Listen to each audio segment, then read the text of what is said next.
Oh, your ass is up and welcome back to a brand new video. Guys, it is finally time. We're going to be showing you two different class setups for the RAM-7. This is a top tier weapon. There are a lot of classes that you can make with this weapon that will still be viable and very useful. I'm going to show you my two favorites though, my go-tos.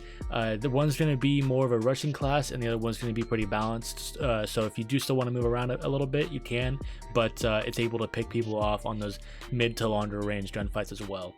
Before we get started into the class up, a few things you need to know about the weapon is the recoil is going to be a little bit different than what you might be used to. For most weapons, the recoil will go up and to the right or up and side to side. This one actually will go up and to the left, not very common among Call of Duty weapons. So you get, I don't know, probably 5, 6, 7 shots before you start kicking to the left pretty hard. So when you're in a gunfight with the RAM-7, you want to keep that in mind, that you're going to have to eventually hold it back to the right a little bit to stay on target. Also, it is a 4 to 6 shot kill. If you get 2 headshot or if you get 2 bullets to the head during the gunfight, you can bring it down to a 3-shot kill. Damage ranges for this are really similar to the M4. The M4 has a little bit of a longer 4-shot kill range and a little bit of a longer 5-shot kill range as well. But the RAM-7 makes up for it in the rounds per minute. This gun shoots much faster than the M4, kind of being more forgiving if you do miss a few shots here and there. But with that being said, let's get right into it. This is the RAM-7 balanced class that I wanted to show you guys. I'm going to start off with the monolithic suppressor. I'm going to have this on both classes. I don't know what it is.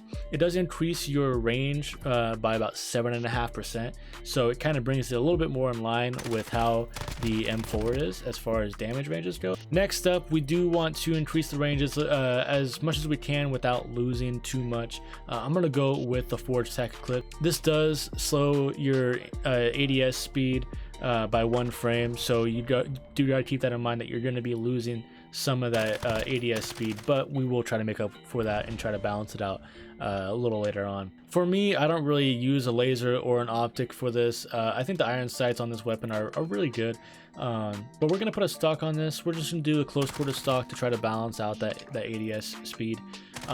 If you do want a sight, I would recommend taking the stock off. I feel like it's the least important attachment out of all of these. Next, we're going to go with the 45 round mag. Make sure we got the ammo to shoot down range like that. And then finally, we're going to go ahead and put a rear grip on here. We're going to do the stippled grip tape just to try to balance out the ADS speed and being able to still pull the gun up quick enough if we find ourselves in those close quarters situations, which we will every once in a while. So this is the first class here. Pretty simple, pretty easy. It's a laser though. I mean, as soon as you get used to the fact that it kicks up and to the left, you'll be in good shape getting used to that. Next, we always run the deagle. Always run the deagle. Eventually I'll have to start running some launchers just to get the camos done, but for now, this is my baby. This is fun to use. Next up, this is pretty much standard on most of my classes. We got the EOD, Ghost, and Shrapnel. Unfortunately, it was revealed that Battle Hardened, which was the other one that I use, isn't really all that effective.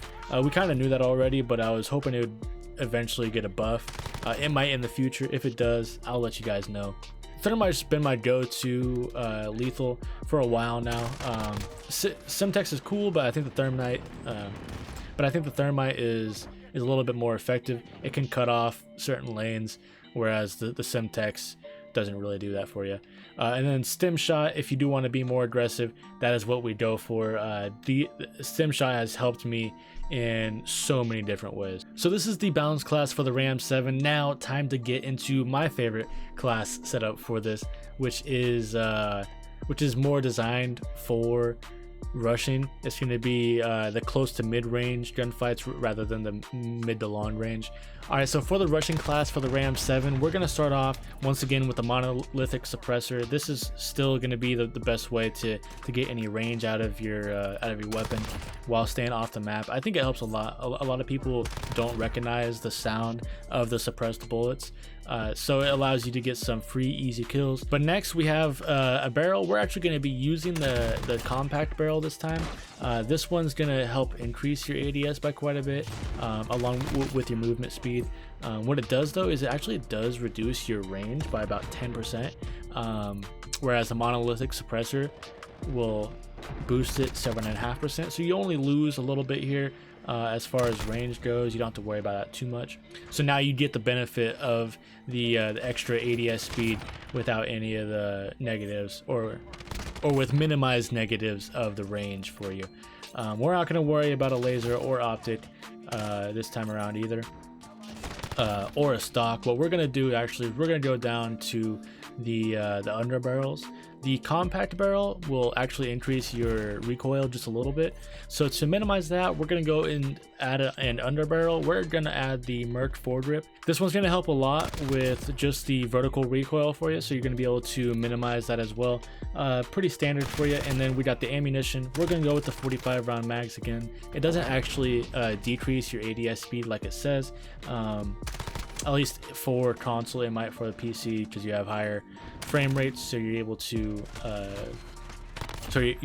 calculate that a little better than we can with just 60 frames a second.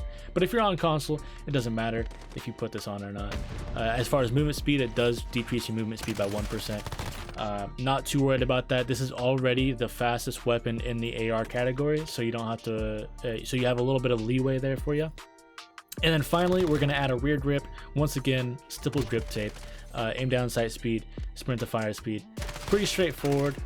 Try to get that as quick as possible without losing other attributes of the weapon that make this weapon so good. And this right here is the rushing class. We have everything set up. This gun right here is a joy to use if you're playing on like shoot house or vacant, or trying to think of any other map that's good. I can't think of any other map that's good. But those small to medium sized maps, this gun thrives. Those hallways for vacant, this gun just will mow people down. It's really good. The fire rate is definitely there. You're looking at about from a 4-shot kill range, you're looking at about 203 millisecond time to kill, which is really respectable. And if you get the 2 headshots and get the 3-shot kill on someone, it's 137 millisecond time to kill for you. That is just incredibly fast and very hard to beat. But as always, we have the deagle. Our perks right here are standard, just on the last class as well. We got thermite and then stem for you. Pretty straightforward class, but this one right here is my favorite. So if you guys do want to try it out, I highly suggest you do so. But there you have it, guys. Those are my 2 class setups for you. I hope one of those works for you. If they do, leave a comment below, leave a like if you enjoyed the video, and as always, guys, I'll see you in the next one. Peace.